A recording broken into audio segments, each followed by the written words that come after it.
All right, so we are looking at consumer choice and then demand. This is where we know how consumers behave, how they behave in the presence of their budget, their preferences as well. Then we look at the theories that try to explain consumer behavior, okay, how individual consumers actually behave when it comes to the quantity of goods and services they have to buy. So by the time we finish with this chapter, we need to be able to calculate and graph a budget line. Okay, so the budget line just tells us the limits to consumption possibilities. Okay, the quantity or the bundles of commodities that we can buy and the ones that we cannot actually buy. So we should be able to graph a budget line and also explain the marginal utility theory. It's a theory that is used to explain consumer behavior. And then we'll try and use it to derive the consumer demand curve, the demand curve that we know. So we'll try to use the marginal utility theory to do that. And then there's something called the paradox of value. Why water, that is very essential to life, is priced at a very low level. Okay, the price of water is very low. And then if you compare it to diamond, we don't really need diamonds. They are just for decorations, but those ones are quite expensive. So why is it that the ones that we need to we have to consume to survive, they rather have low price, and then the ones that we don't necessarily need, they rather have high price. So we'll try to explain that paradox as well. Okay. So those are the things that we will be looking at. So let's begin by looking at consumption possibilities. So first we start with the budget line. Okay, what exactly is the individual's budget line? It describes the limits to consumption choices. Okay, so it will try to tell us, assuming you are consuming two goods, okay, it will tell you the combinations of the two goods that you can actually afford. And by knowing the ones you can afford, you're able to know the ones that you cannot afford. So the consumption possibilities depends on the individual's income, what we call the consumer's budget, your income, and then the prices of the commodities that you want to buy. So you having a particular amount of money in the presence of the prices of the goods and services, you'll be able to know the limit to the consumption choice that you can actually make. So the individual's budget line will be able to tell us that whenever we know the person's income and the price of the goods, we should be able to get the budget line, which will help us describe the limits to that individual's consumption. Okay, so that is basically what the budget line is. Let's take an example. There's this hypothetical consumer for Tina. Tina has an income of $4. So within a day, she has $4 to spend on two goods, bottled water and then gum. Okay, and then gum. And then the price of water is $1 per bottle. And then the price of the gum is 50 cents per pack. Okay, so we have all the information that we need to get Tina's budget line. We need the income, that's the budget. We need the price of the two goods. So here the two goods are bottled water and then gum. So those are the info that we have. So let's try and use it to get Tina's budget line. Okay, so the table here is talking about the consumption possibilities and the quantities of the two commodities that the individual can actually buy. Then we'll use this second figure to draw a budget line. Okay, so the first one is the consumption possibilities. So now let's look at the possibilities. They are from A to E. Okay, now if you pick any possibility, the total expenditure on the two goods should be equal to the income. The individual should use up all the income. And remember, we said Tina has $4, right? Yes. And then the price of a bottle of water is $1, and then that of chewing gum is what? Is 50 cents. So if you look at point A, he is not buying any unit of water. He's only buying what? Chewing gum. So if he has to use all the $4, in the case where the price of take some in the presence of the price of a chewing pack being 50 cents, it means he can buy 8 units, right? 8 units. Yes, yes. Together, 50 cents can buy $4 can buy 8. 50 cents can buy $4 can buy 8 units of what? Of a good costing 50 cents. Okay. So that is the first possibility. He couldn't buy any bottled water because the 8 packs of chewing gum is using up all the $4. Are we together? Yes. If you come to point C, okay, for point C, he is consuming 2 bottles of water, and that will cost what? $2. Okay, which means that he's left with $2 to spend on chewing gum, and that can buy 4 packs of chewing gum. So C2 is another combination that will use up the entire budget. Are we together? Yeah. Let's look at E. For E, he's buying four bottles of water, and that will cost $4, which means that he'll be left with nothing to buy chewing gum. So 4 units of bottled water, and then nothing of chewing gum. So if you draw these points, these possibilities on a graph, a line going through these points is what we call the budget line. Okay, this is what we call the budget line. Now, the easiest way to get a budget line is just to get the polar cases, the extreme cases.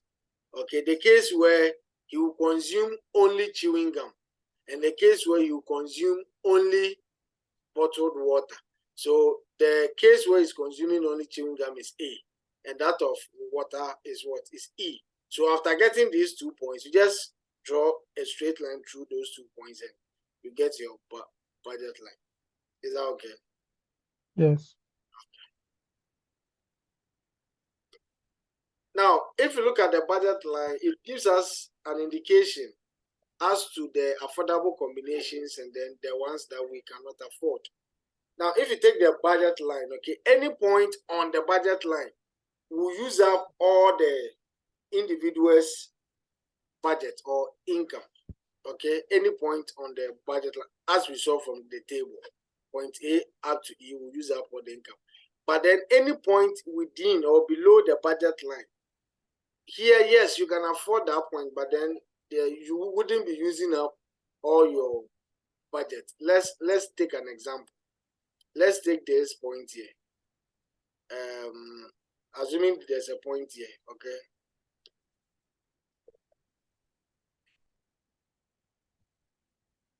Now, what is the combination for this point? He's buying 1 bottled water, right? Yes. And 1 bottled water will cost 2 cedis. Sorry, $1. $1. What's this pen? Okay, so it will just cost $1. Okay, then he was buying 2 packs of chewing gum. That one too costs $1 since one is 50 cents. Now, when you add this, you are getting what? $2, which means that you'll be left with what? With $2. So yes, this point he can afford it, but then he wouldn't be using up her entire budget. Are we together? Yes. Okay. So any point below the budget line is affordable, but then any combination outside the budget line, okay, is unaffordable. You cannot afford it based on the prices and then the individual's budget. Now let's take a point here, okay. Assuming we take this point, okay. Now he's buying what? 3 units of what? Water. That should cost $3, right? And then Yes. 6 packs of chewing gum. That one too should cost Tina $3. And it means that she will need $6, but then her budget is only 4. So you see that she cannot afford this particular combination. So any point outside the budget is unaffordable. You cannot attain it. But then if you are on it, it means you are consuming all your income. You are using up your entire budget. Below is affordable, but then some of your budget will still be left. Are we together? Yes, we are. All right, we are still on the consumption possibilities. What happens whenever there's a change in budget? Okay, when the consumer's income changes, what is the effect on the budget line? What is the effect on consumption choice? Now, whenever the individual's income, I'm sure we understand change means increase or decrease. Okay, so whenever the consumer's income increases, there's an expansion in consumption possibilities. We can now buy more of the goods that we are talking about. We are assuming all the goods are normal goods. Okay, so whenever your income increases, we should be able to afford more of the goods. Even holding the type of good constant in terms of just prices, whenever your income increases, it means you now have a higher purchasing power. So you can, or you should be able to buy more. So we say that consumption possibilities will expand whenever the individual's income increases. But then when the consumer's income decreases, okay, when it decreases, the consumption possibilities will shrink. Now there's a reduction in your income, holding the prices constant. You cannot afford the quantities that you used to afford. Okay, so intuitively, that is the effect of a change in the individual's budget. Let's look at the graph. Now, initially, this was the budget line, right? The Yes. cases we're buying 8 packs of chewing gum and then 4 bottles of water. Now, what happens? The individual's budget was 4, right? Now, what Yes. happens if there's a decrease in the budget? Assuming that the person's income is 2, we need to draw a new budget line. Okay, now the income is 2. As I told you, we don't need all those middle points. We just need the color K. The price of chewing gum is still 50 cents. So if you have $2 and you want to use everything to buy chewing gum, you can buy 4, right? Yes. So that axis will have 4. And then the price of a bottle of water is still $1. So if you have $2, you can buy what? 2. So when you join these 2 points, you see that you get a new budget line. I hope we are together. Yes. Okay, so whenever there's a decrease in the consumer's budget, the budget line will shift to the left or it shifts downwards like this. What if there's an increase in the individual's income? If income should increase to say 6, then holding prices constant, you can now buy 12 units of chewing gum, right? And then Yes. 6 units of bottle of water if he has to consume only 1 good. So when we connect them, you realize the budget line will shift outwards. Okay. Now, whenever there's a change in income, holding prices constant, the slope of the budget line doesn't change. Okay, it doesn't change. We only have a change in the slope if the budget line rotates. But this one, there's a shift. Okay, there's a shift. Let's calculate the slope and then let's see. Let me show you an easy way to get the slope of a curve. You start from here. The slope of a curve is the rise divided by the run. Okay, so if you move from 0, the rise is up to 8. Okay, you rise from here from 0 to 8. Are we together? Yes. So there you get 8, and then the run, we move from 0 to 4. So 8 divided by 4 will give us what? Will give us 2. This is the slope of this budget line. And we are saying that because the price of the goods are constant, it's only income that has decreased. There's no change in the slope of the new budget line. Let's calculate the slope of that budget line too. The rise will be 4, right? The new one, from 0 to 4, that will give us 4. And the run, 0 to 2, will give us 2. 4 over 2 is what? That one 2 is 2. So Yeah. you see that there's no change in the slope. Okay. So if you hold prices constant, but then you vary income, it's only the budget that shifts. The budget line shifts. The slope doesn't change. So this is for the budget of $6. If Tina's income is now $6, this will be the new budget line. If you want to calculate the slope here too, it will be 12 over 6. That one too is 2. So you see that this one too, there's no change in the slope. Okay, there's no change in the slope. It's just the budget line that shifts. I hope you understand. Yeah.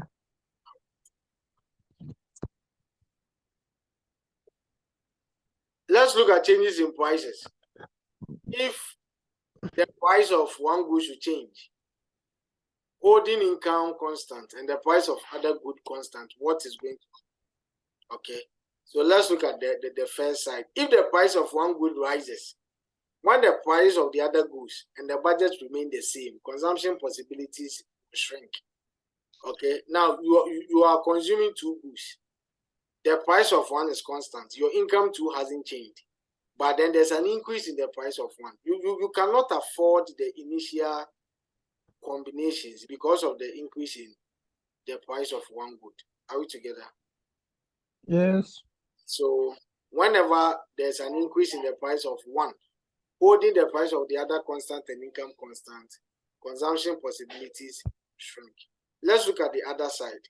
Holding prices, the price of other goods constant, and then the budget constant. If there's a fall in price of one good, consumption possibilities will expand. Now you can afford more of the goods. Okay, so this is what happens whenever there's a change in price. So that is by the intuition. Let's look at the graphical representation. Now, this is the initial budget line. No, this one, they've done a new one. Let me see, 4 in 8. Okay, so this one is the initial budget line, where the price of water was $1. So these were the combinations. Now, what if the price of water is now 50 cents? It is no longer $1. What is going to happen to the budget line? That's what we are looking at. The price of chewing gum is still constant. It's still 50 cents.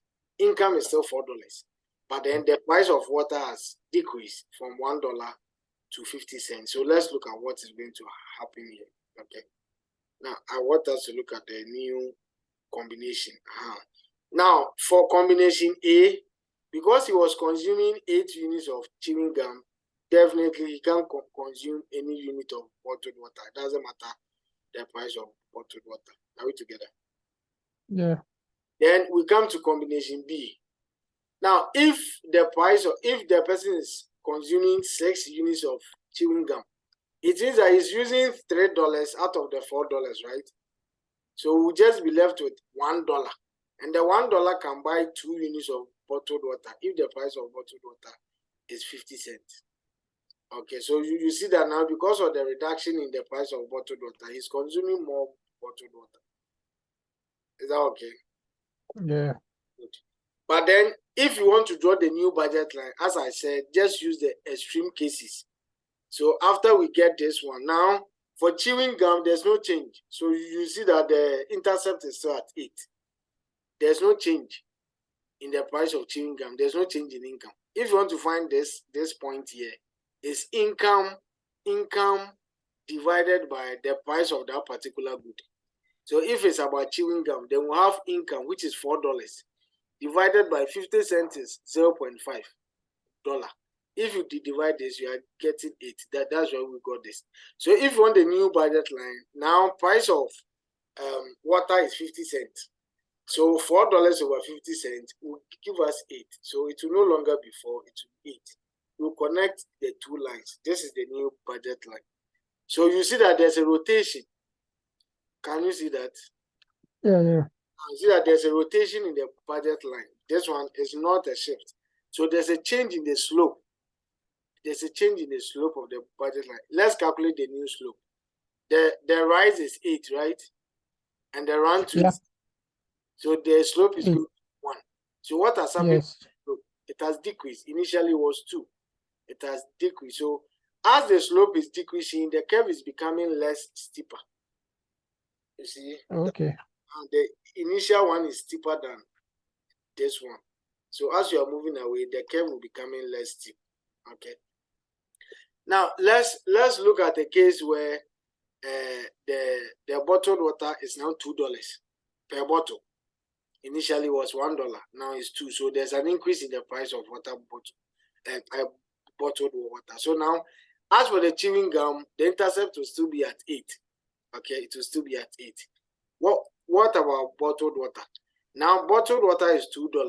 So if you have $4, you can only buy 2, right? If you have to consume only bottled water. So there we get the combination to be what? 2. We can only buy 2 bottles of water. So drawing the new budget line, it will move from 8 to 2. I'm sure you can see the budget line has rotated inwards. Yeah. And this one, the slope has increased. So it has become more steeper. Let's calculate the slope and see. The rise is 8. The run is 2. 8 over 2 is what? It's 4. Initially it was 2. Now the slope is 4. So you see that the curve has become more steeper. Is that okay? Yep. So that is what happens when there's a change in price of the good, one good holding the other ones constant. Okay, so this is what we have seen. Whenever there's a change in price of one good, holding price of the other good, and then budget constant, the slope of the budget line will change. Okay, the slope of the budget line will change. So I think that is what we use the diagram for. Okay. All right. They are now come to calculate the slope, but I think we've already done that. Okay, so the initial slope for the curve was 8 over 4, which was 2, right? So 2 parts per bottle. The one significance of the slope is that it measures the relative price of one good in terms of the other. So we are dividing this one, the one on the vertical, by the one on the horizontal. So we are dividing 8 packs of chewing gum by 4 bottles of water. So 8 over 4 giving us 2 means that 2 packs per bottle. What this means is that one bottle of water in terms of chewing gum is 2 packs. Before you can get 1 bottle of water, you need 2 packs of what? Of chewing gum. Are we together? So the slope is measuring the price of one good in terms of the other. Okay, the price of one good in terms of the other. So calculating the slope for the new one after the fall in price, we had 8 over 8, and that was 1. So the slope has reduced, so the curve becomes less steeper. So now the slope is 1, which means that 1 pack per bottle. 1 pack per bottle. Now, if you want to buy 1 bottle, you need 1 pack of chewing gum. If you want to buy 1 chewing gum, you need 1 pack of bottle. Okay. So that is what happens whenever there's a change in the price of one good holding the price of the other good constant, and then budget 2 constant. Now we can see the slope of the budget line as an opportunity cost. Okay, so we having 2 packs of chewing gum per bottle means that the opportunity cost of getting or consuming 1 bottle of water will be the 2 packs of chewing gum that you have to sacrifice. Is that okay? Yeah. And in terms of chewing gum too, if you want to consume 2 packs of chewing gum, you have to sacrifice 1 bottle of water. Which means that if you want to consume 1 pack of chewing gum, you have to sacrifice 1 over 2 bottle of water. Okay, so the budget line, the slope of it is talking about the opportunity cost of consuming one good in terms of the other. As I said earlier, it's called the relative price. Okay, the relative price of one good in terms of the other. So at times we call the opportunity cost the relative price, which is the price of one good in terms of another good. Okay. Any question? No. Okay. Now, if you want to get the relative price, it's simply the price of one good divided by the price of the other good. And you get exactly as the slope of the good. Now, initially, one bottle of water was $1, right? And then the price of 1 pack of chewing gum was 50 cents. So if you want to find the slope, it's just what? 1 over 50 cents. 1 over 50 cents is $1 over 50 cents is 2. Okay, it will give us to 1 over half is 2. So it is telling us that whenever you want to gain 1 extra unit of bottled water, you have to sacrifice 2 packs of chewing gum. Is that okay? Yes. let's look at the marginal utility theory. Now, when we talk about utility, we are talking about the benefit, the satisfaction, the enjoyment that one gets from consuming goods and services. So as I'm teaching you, see, I'm offering a service. So whatever benefit that you get from the institution is your utility. If you consume food, if you take a drink, if you take water, the benefit, the satisfaction that you get from consuming that good, we call it utility. Okay, we call it utility. Now, if you use the concept of utility, if you understand it well, you are able to use it to make predictions about consumption choices, about consumer behavior, how people actually behave. If you actually understand the benefit that they get from their consumption choices, you should be able to predict how they will behave, okay, under certain circumstances. So that is the utility, okay, the benefit that we get from consuming a particular good. Then we have concepts under utility: total utility, marginal utility, average utility. Now, the total utility is talking about the total benefit that you get from consuming all the goods and services that you are consuming. So you are consuming goods, okay? You consume this one, consume that one, that one, that one. When you combine the benefits from all the goods that you are consuming, the satisfaction there is what we call the total utility, okay? And there's a positive relationship between the quantity we consume and total utility. The more you consume, the higher your total utility. So if you want to have more satisfaction, you consume more. Is that okay? If you want more satisfaction, you just have to consume more. So let's look at an example of total utility for the bottle and then the chewing gum example. Okay. Now the first column is looking at quantity for bottled water and its total utility. Second one is for the chewing gum. Okay. So now these things here, they are hypothetical. There's no way you can tell me the benefit I get from consuming a good.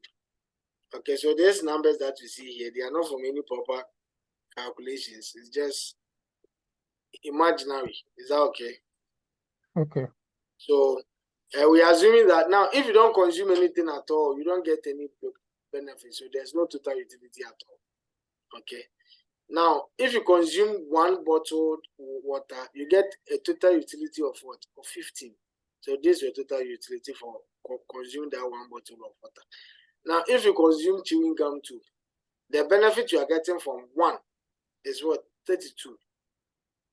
We measure utility in something called utils. So you get 32 utils from consuming one pack of chewing gum. I mean, this thing is very relative. It depends on who exactly we are talking about here. If you chew chewing gum and you get a satisfaction of 32, you can't say that if I also chew it, I'll get a satisfaction of 32. It's not absolute. It depends on the person. So if we are talking about kenke, I don't really like kenke. So when I eat kenke, I'm eating it out of something, maybe out of hunger. The satisfaction I get from it wouldn't be like me consuming the good that I am really in love with. Are we together? Yeah. So the utility that we gain depends on the person actually consuming the good. So these things are just fictitious, so we don't have to keep them in mind. But then the intuition we have to understand here is that as you increase your consumption, your total utility also increases. I hope you can see that. Yes. Then let's look at marginal utility. Now, whenever you increase your consumption by 1 unit, there's a change in your total utility. That change in total utility is what we call a marginal utility. So it's just the extra benefit, the extra satisfaction that the individual derives as a result of increasing the quantity that he consumes by 1 unit. So if you increase your consumption by 1 unit, the addition to total utility, what is the new utility that you derived? The satisfaction that you enjoy, that is your marginal utility. Okay. And to calculate total marginal utility is changing. Marginal utility is changing total utility divided by changing the quantity consumed. Okay, in the next page, we will look at some. So let's get the formula. Marginal utility is change in total utility divided by change in quantity. So let's look at this example. Assume we want to find the marginal utility for the third bottle of water. So remember we said is the change in total utility. So the total utility for the third bottle is 36. So minus just the previous one. So 36 minus 27 will be what? That will be 9, right? 9. Yeah. Yeah, divided by the change in quantity. Initially was 2. Now we are consuming 3 bottles. So that will be 3 minus 2, which is 1. So 9 over 1 would give us what? 1. You didn't see them do this one because we can see that the difference is always, so the change in quantity is always 1, but it's not always that the change will be 1. So you have to calculate that one as well. So it's change in total utility, which is 36 minus 27, divided by change in quantity consumed, which is 3 minus 2. Is that okay? So that gives 9. So that is going to give us 9.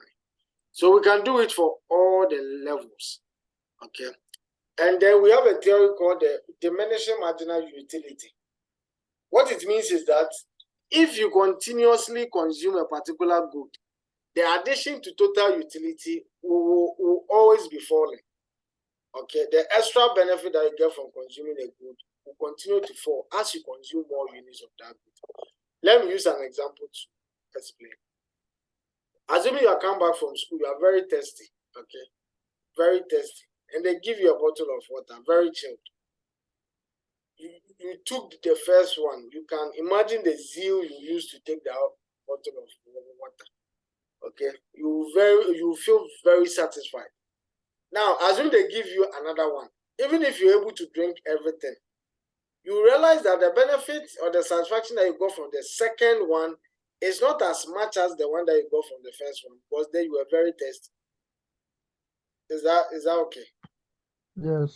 Now, assuming after consuming the second bottle, they give you another one. It's possible you wouldn't be able to consume everything. That means that the satisfaction you are getting from the water is falling, right? It's falling as you're going. It's possible if they bring a fourth bottle of water, you won't take it at all. Because, Yeah. You are full now. So that is what the law says, the law of the diminishing marginal utility. If you continuously consume a particular good, then the extra satisfaction that you get from consuming an extra unit will be diminishing. It will be falling. It never rises. Okay, it never rises. So as you consume, remember total utility. That one, as you consume more, total utility increases. But for marginal utility, as you consume more, marginal utility falls. Okay. So let's look at this. Let's look at the marginal utilities. Okay. Now, the marginal utility from consuming the first good will be what? 15 minus 0. Current total utility minus the previous one. That will be 15. If you come to the second one, that is going to be 15. So we get 12, right? Yes. 36 minus 27, which is 9. Then we come to 42 minus 36, which is 6. 47 minus, you see how we calculate it. Yeah. So this is how we get the marginal utility. If you come to chewing gum to the same thing, the initial one is 32 minus 0. So if you have to calculate marginal utility for the sixth unit, it will be 68 minus 66, which is what? 2. So that's how we calculate marginal utility out of total utility. Let's look at the graphs. You see this line here? That is the total utility. So as you consume more, marginal the total utility will be increasing. But then for marginal utility, that one is the change in total utility. And you realize that as we keep moving up, marginal utility falls. Look at this. Look at this table. You see that continuously marginal utility was falling. 15 to 12 to 9 to 6 to 5. You see, it was always fall. If you come here to the same thing. 10 to 16, 8, 6, 4, 2. You see, it is always falling. So this is how the curve looks like. You see that it's always falling. Okay. Sorry. So this is total utility. This is marginal utility. Any question? No.